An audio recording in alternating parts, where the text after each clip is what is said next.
now, after we have completed our chapter 3 of potential flows and different flow analysis, we are going to practice this tutorial on all the flows that we have learned so far.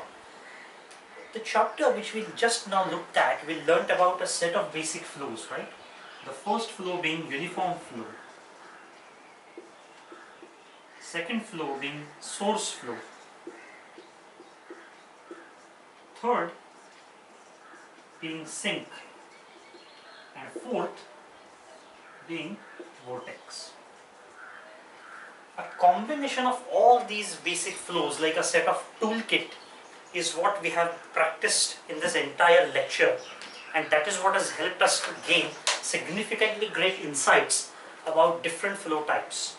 Particularly, the flows that were of interest from aerodynamics point of view were cylindrical flow, right? Lifting flow, corner flow, right? So we use the method of imaging and superposition as well. And this tutorial, we are going to practice a set of questions to reinforce these concepts. So let's start. Some of these questions will be from objective examination point of view, while some of these will be from a more concept theory understanding point of view. So question 1 is on a cylinder. So we have been given a setup where there is a cylinder and then there is a free stream velocity u.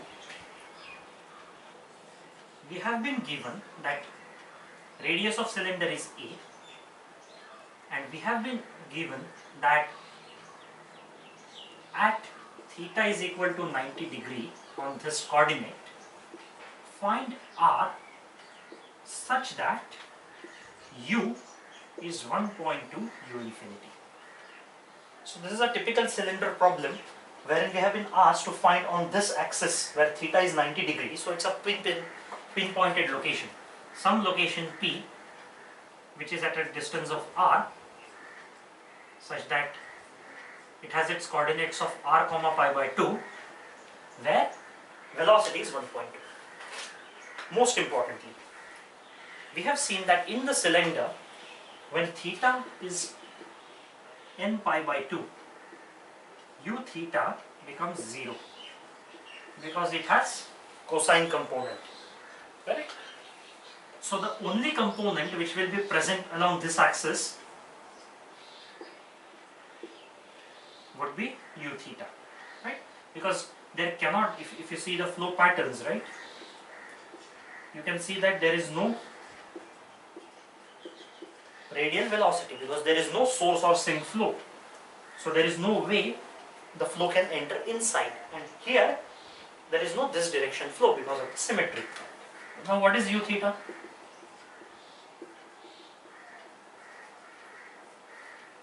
Correct?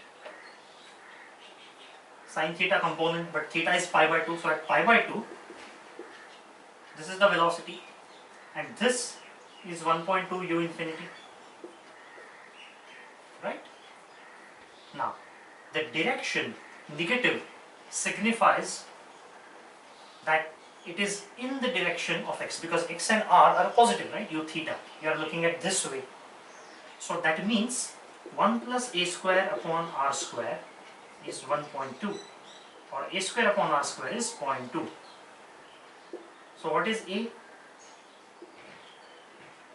R square, which means r square, right, because this is the radius of the cylinder, is r is a upon 0.2, right, which is 5a square. So the answer is root 5 times. So at a distance of root 5 times a, which is more than this, so this is root 5 minus 1 times a. This is the point where you would have 20% increase in magnitude, right? Very trivial question, but tests your understanding of ur and u theta. Let's go to the next question. Question number 2. Question number 2 talks about, there is a figure we have been given, okay, where there is a source and there is a sink sheet. So it is a sheet of infinitesimally small sinks placed next to each other, continual sheet of length A, such that strength per unit length of sink is M upon A. Okay? The source is three-dimensional and sink is three-dimensional. And then there is a free stream component U infinity. So it's a slightly more involved problem where there is a three-dimensional source of strength M, sink of M by A unidimensional, and then there is a U infinity flow. And we have been asked to prove that the stagnation point is on negative x-axis, which means somewhere here, given by the equation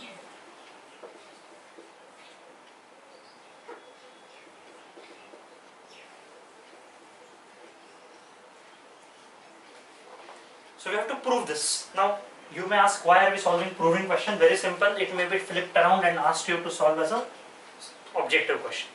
So the theory part is more important. Question, concept. Now let's understand the physics here. What is three-dimensional source? Sphere. Right? In sphere, the induced component is always the surface area. Now it is, remember, it is no longer two-dimensional, it is three-dimensional. What is the analogy from 2D to 3D circle to sphere? 4 pi r square. Right? Similarly, sink. Now, a sheet of sink means that every infinitesimally small portion, if I zoom this portion here, right, of say, so let's start calling this a coordinate frame zeta, right? Zeta varies from 0 to A. An infinitesimal small piece d zeta would have strength, this. Now this acts, infinitesimally small, acts like a individual sink. And what is it going to do? Individual sink is going to suck the flow.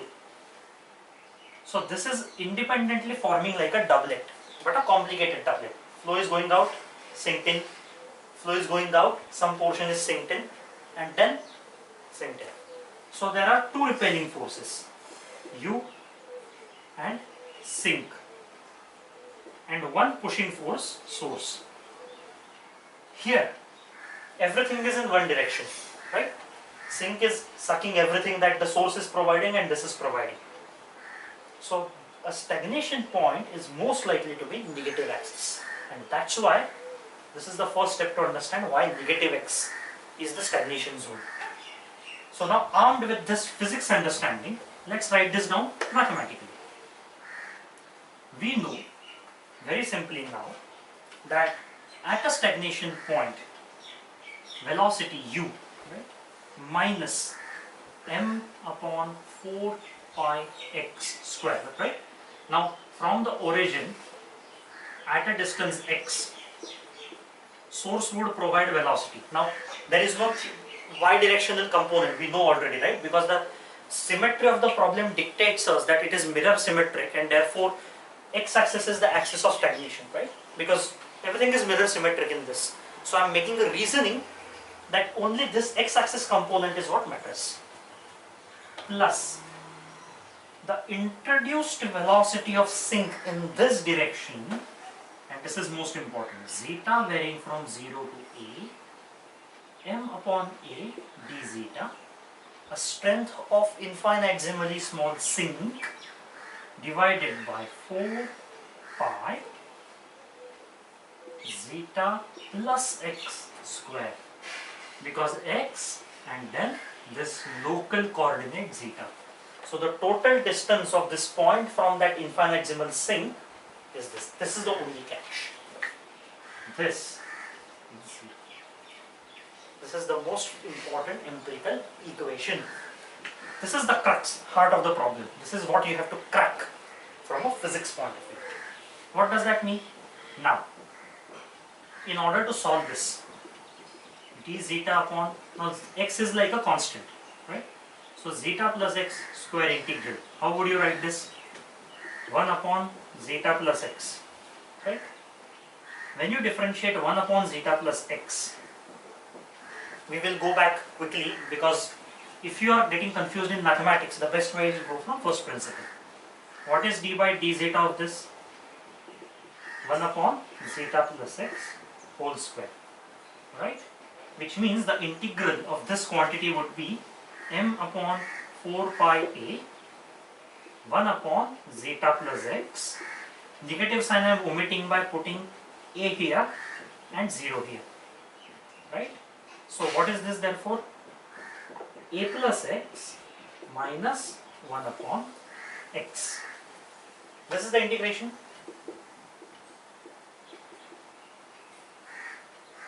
This is equal to 0. Now, what would this quantity be?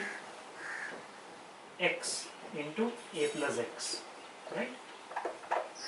And this would be x minus a minus x, so it is minus a.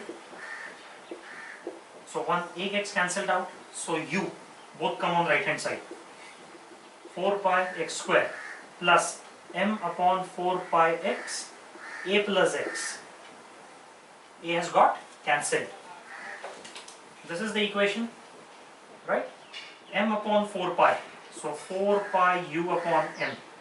I have taken out whatever common I could get.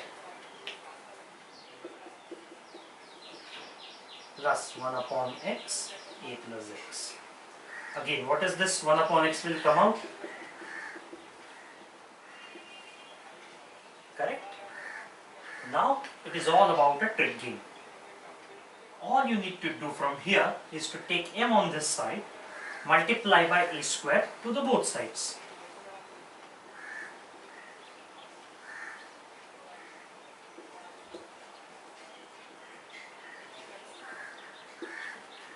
Just the simple arrangement, right?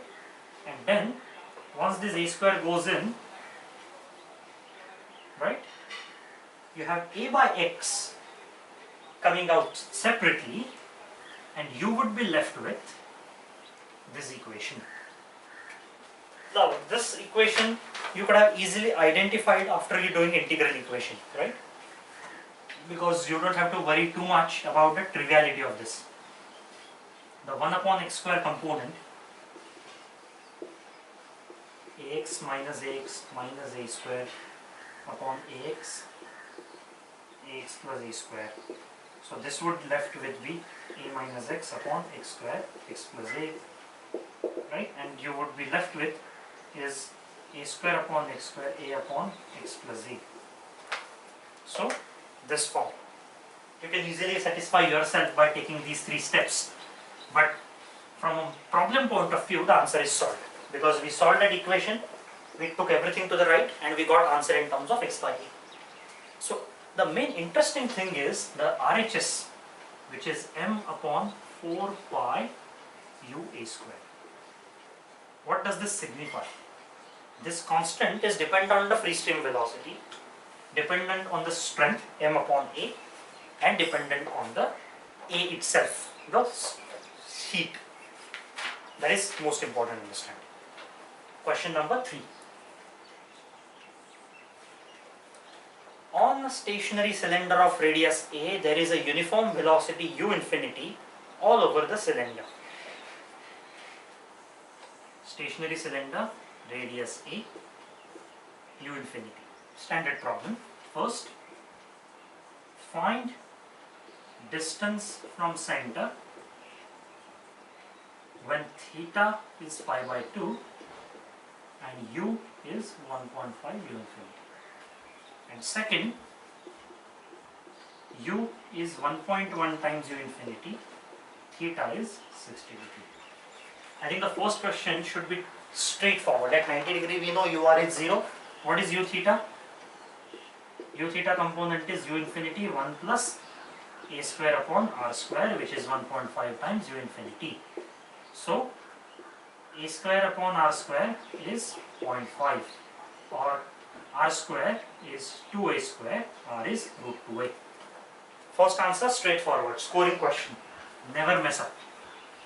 Second question, Now here this is important. In second question, UR is U 1 minus a square upon r square cos theta, and U theta U 1 plus a square upon r square sin theta. Right? Both the components are present.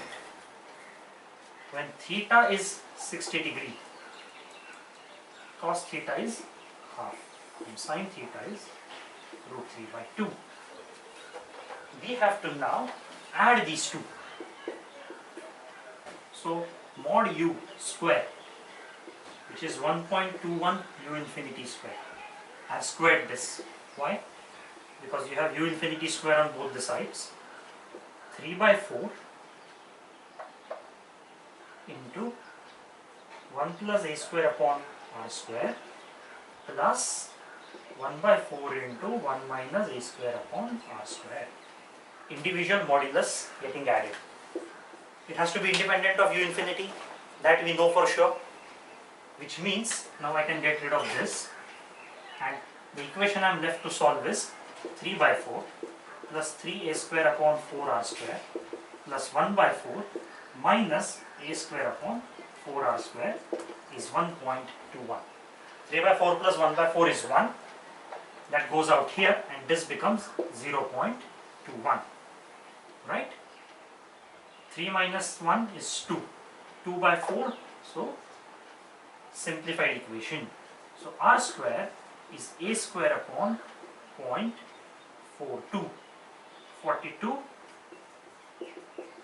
100. So r is a 10a by root 42.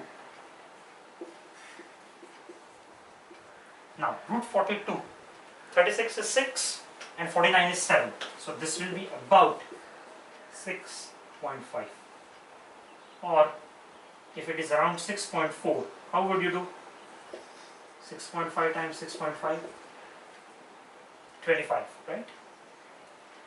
Now the simple trick is this. So it is about 42. And this multiplication would be around 1.68. So the answer that you would get is r is 10 by root 42a, more precisely 2.368. Right? So I think this is most important question, and after having solved this, we should go to the next question, which is question number 4. What will be the effect on streamline pattern if u is equal to u infinity into 10, so 10 times u infinity on stationary cylinder and 2 rotating cylinder. Very, very involved question. So the question is, u from u infinity is made 10 times, and we have been asked to see the impact on the streamline patterns. Now, most important is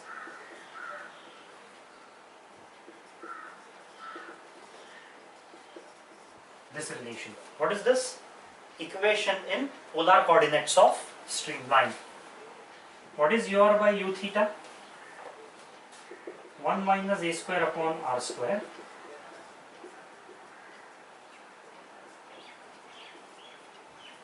right?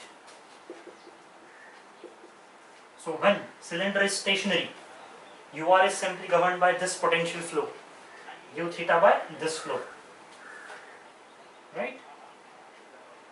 Do you anywhere see a component of u here? No. Which means in the case of stationary cylinder, velocity does not dictate streamline pattern, which is intuitive, right? Just by moving faster, the pattern of pressure drop on the cylinder because of the symmetry problem is not going to change. So the streamline equation remains the same. You move at 20, 200 or 2 meter per second. The photograph of streamline, the line formed by tracking the particles following a specific path, would be identical.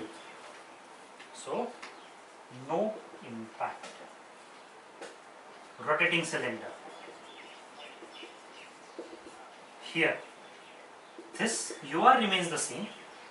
U theta has this 1 minus 1 plus a square by r square sine theta component plus an impact of circulation, because rotating cylinder is characterized by a circulation at the center with free stream.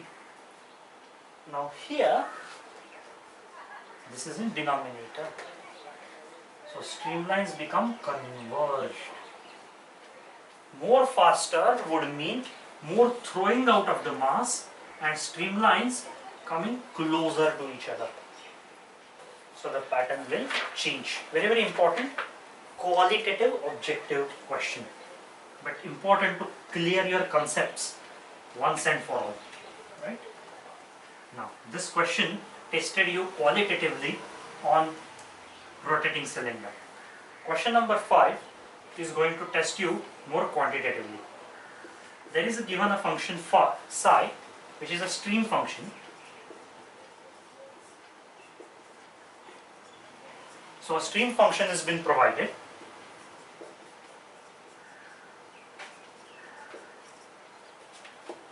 Does this recall something? Yes. This is a cylindrical flow with circulation on the center, rotating cylinder. And we have been provided that this is 25 meter per second, radius is 1 meter, and circulation tau is 50 pi meter square per second. So tau is 50 pi. So they have made our life easy by providing such a number. Now we have been asked to find the value of u theta at theta equal to pi by 2, okay, when we have these numbers, and we have been given a set of options. U theta is 75, 25, minus 75, minus 25, UR is 0, 0, 0, 0. Now I am not going to bias you about the numbers. First and most important, does UR equal to 0 change because cylinder is rotating? We have seen, right? Theta equal to pi by 2, stationary cylinder. The flow produced only U theta and no UR. Symmetry problem. Does circulation change it? The answer is no. Why? Because circulation also at pi by 2 is symmetric. It is theta independent. Now, UR therefore is still 1 minus a square upon r square cos theta. It is always 0. So the task left to us is to find out U theta. Right? Now, what would this number be? U theta is del psi by del r. Does this make sense? Does it really make sense?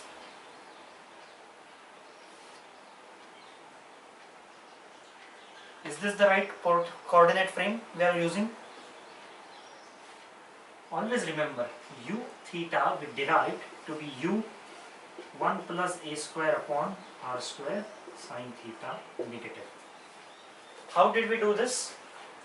We had 1 upon r del psi by del theta and del psi by del r, both the components, right?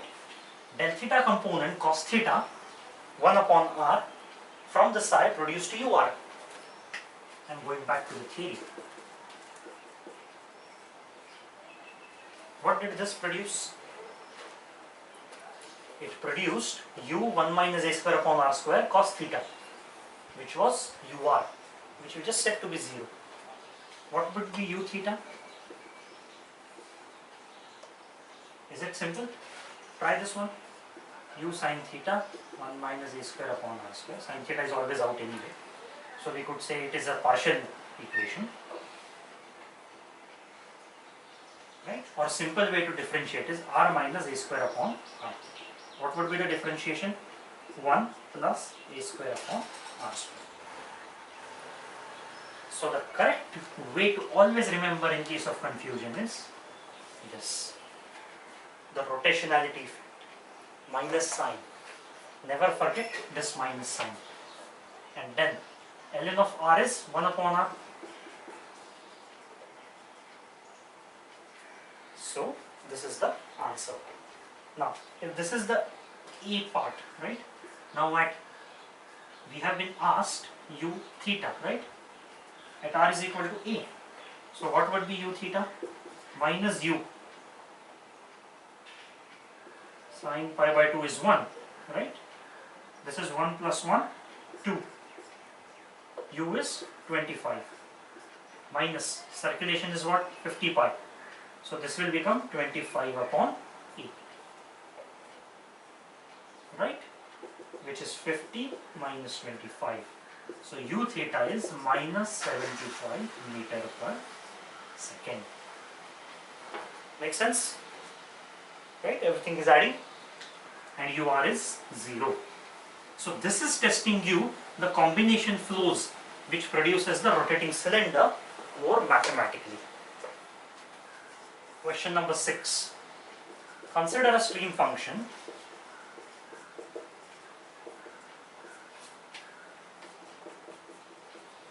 again we have been given this and now we are master that this is a rotating cylinder, strength tau rotation placed at center, right? U is again given 25, so this is extension of the problem. A is 1 meter, tau is 50 pi. In this case, the stagnation point is at, this is very important, ur equal to u theta equal to 0 is the condition for stagnation point. Non-rotating cylinder, it was easy to tell what were the stagnation points, this point and this point, right? Because there was no ur, there was no u theta. But because of the rotation, cylinder being rotating, the tau being in place, it is no longer a simple case. What is u theta? Minus u, 1 plus a square upon r square sine theta minus tau by 2 pi r. This is equal to 0. And u theta, which is u 1 minus a square upon r square cos theta, is equal to 0. These are the two relations which we have to find out, right? Most important, just because you rotated the cylinder, would stagnation point be on the surface or away from the surface? It has to be on the surface, because rotation just shifts stagnation point on the surface because of circulation. It does not push it radially, it cannot. It is just a rotational motion, it is not source or sink motion which has radial direction. It is only tangential flow. Tangential flow can disperse things tangentially. So R is equal to A is known. See what I have done?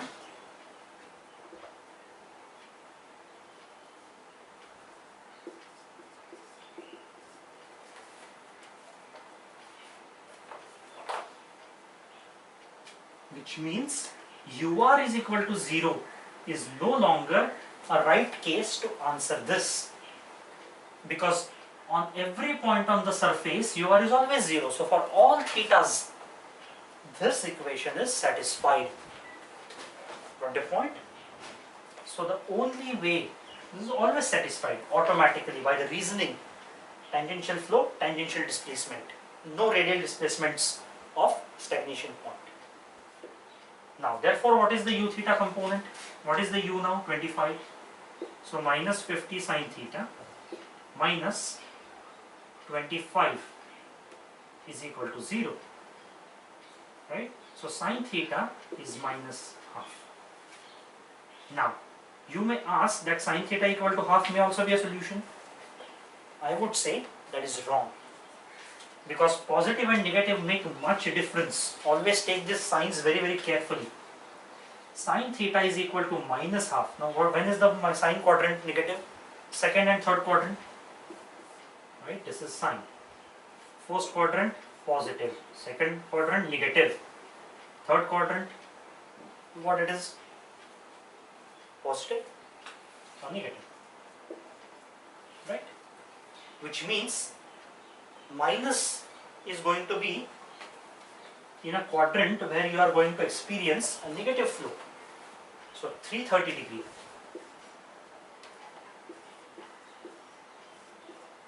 Is one option. What would be the second option? 210 degrees. Right? So this is very advanced and important question from stagnation point, which uses basic reasoning. Now, having practiced this question, we have next question, which is about, again everything is seen. Stagnation point has been asked, but I think we have masters of it, so we will not practice it so much. We should practice a question which has more important points.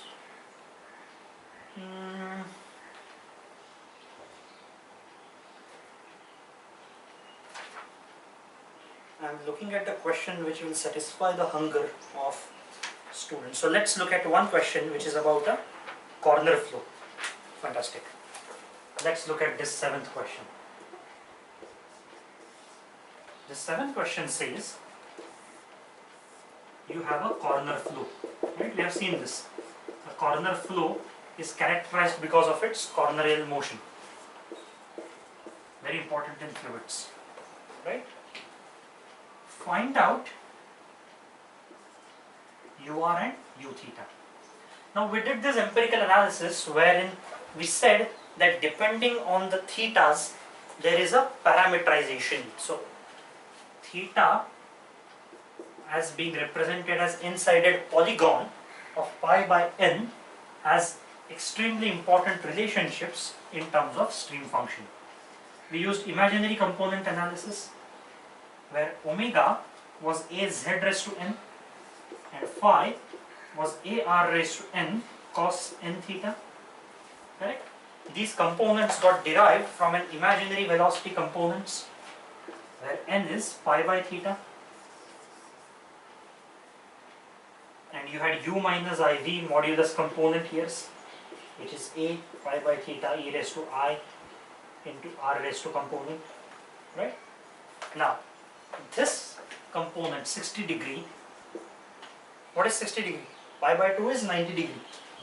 Pi by 3 is 60 degree, which means n is pi upon pi by 3, which is 3. So this is a case of n is equal to 3 and this is less than 2 pi angle, right? Which means my phi is a r cube cos 3 theta. Correct? So what is ur? d phi by dr simply, which is 3ar square cos 3 theta. This is my ur. What is u theta? 1 upon r d phi by d theta. And this is just giving me the order component, right? A z raised to 3 and z has r components, right? Psi, which gets derived from this, right? We'll have sine component. Absolutely right, right? It's a linear component and imaginary component. It's a complex number analysis of potential field omega as represented by complex number z raised to the power n. So once we have found out the potential function, velocity can be found out easily. You don't need a stream function. What is u theta? 1 upon r d theta by d theta. So it will be a r square cos 3 theta d by d theta. What is this? 3 cos of n theta. N, right?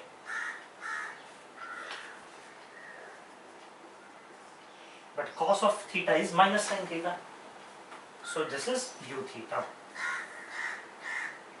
So both answers are found out. Some of these questions are very scoring questions. The moment you have understood this imaginary number analysis without remembering the theory and remembering most important point that it is az raised to n, so it is ar raised to n cos n theta stream function, the field function, and ar raised to n sin n theta imaginary component of streamlines. Right? Now, next question is, what would be the potential function for the corner flow for theta is equal to 90 degree and 180 degree? Now, n is pi by theta, so for 90 degree, this is n is equal to 2, and 180 degree, n is equal to 1. So phi would be ar square cos 2 theta for 90 degree case, and for 180 degree case, ar cos theta. Right? That's the answer. But this is very important, you have to remember this. Right? Next question is slightly involved. It tests you how much you have understood the imaginary component. What will be the potential function for a corner flow around two surfaces having theta is equal to pi by 2? So two surfaces are given theta is equal to pi by 2, but this inclined surface is making angle alpha with respect to horizon. So not only the surfaces are inclined, they are inclined with respect to horizon. Now omega is az raised to n e raised to I alpha. Why? This is a transformation component. E raised to I alpha transforms this plane into horizon plane. So this will be a z square e raised to I alpha. And therefore, if you wanted to find phi, see why is it 2? Because n is 2, right? Pi by 2. So phi would have been ar square cos 2 theta, and this would have been cos alpha. Pure projections. If you would have paid close attention to the lecture in the chapter 3, this was easy. Otherwise, please go back and see the analysis, because it talks about imaginary number component for flow field theory. Now, if this question is clear, let's go to some next question. We are going to solve some interesting questions. Alright, this question is good. Simple but yet involved. We have been given a pentagon. Okay, bar me for my drawing, but it is a symmetric pentagon where on each corner circulation of clockwise direction vortex of tau is placed. So in a pentagon there is a circulation of tau. What is pentagon made up of? These 5 equal triangles. We have been asked tangential velocity component induced at any corner by other 4 flows. Now, and this analysis we have to extend to n-sided polygon, okay, of regular n-sided sheet. So first of all, let's see. I am going to explain you this case by geometrical analysis so that you will never forget this in your life. This is n-sided, 6-sided, so this is hexagon, right? 6-sided symmetric polygon, symmetric regular shape.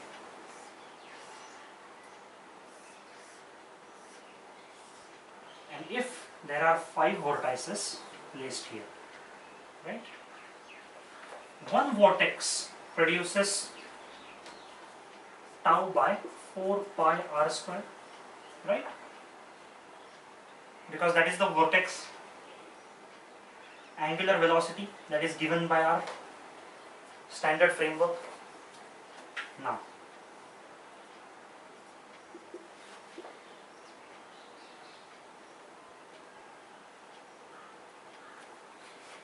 this is the side R, right?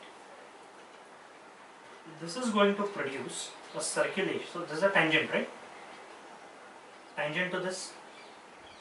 What is the angle that this makes? we know from polygon theorem that this angle, the interior angle, this angle that it makes is pi by n. So this is 2 pi by n, so 60 degree, and this angle becomes 120 degree.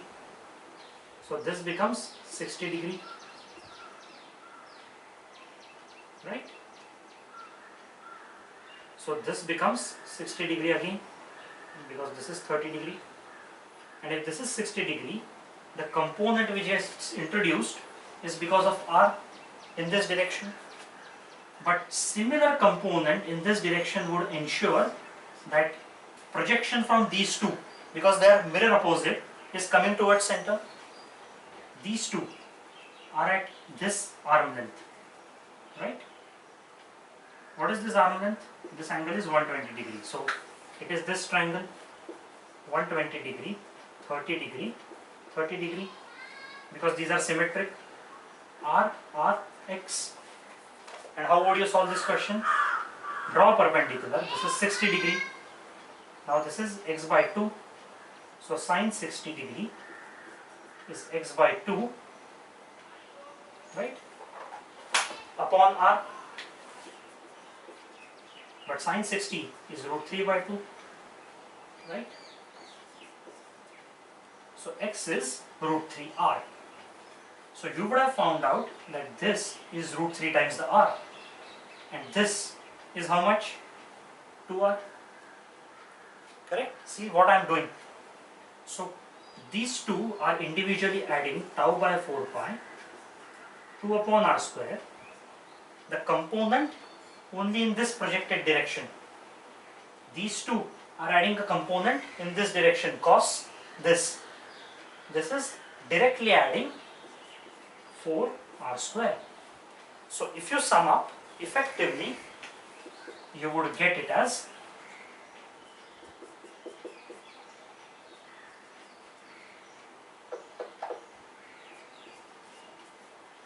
5 tau by 4 pi r square.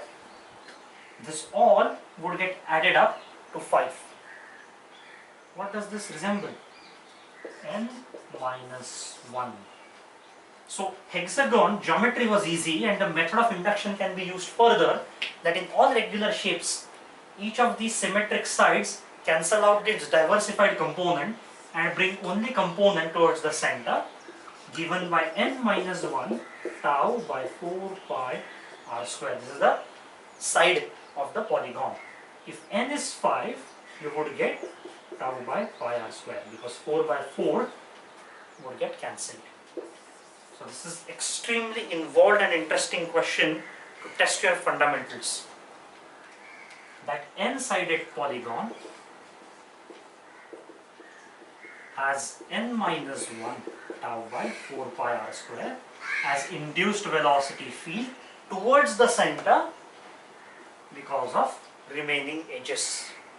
And I think this is a most important involved question that should have summarized all your questions, right? Because this is one question which must have summarized your all questions. Now with this final understanding, let's wrap up here on this particular part. This completes our potential flow analysis, and we are now ready to go to viscous flow, gas dynamics and boundary layer, the three other pivots in aerodynamics, which together form a toolkit of 4: the potential flow, viscous flow, boundary layer and gas dynamics, that enable us to go to Prandel's lifting theory and aerodynamic estimation of lift and drag. Thank you.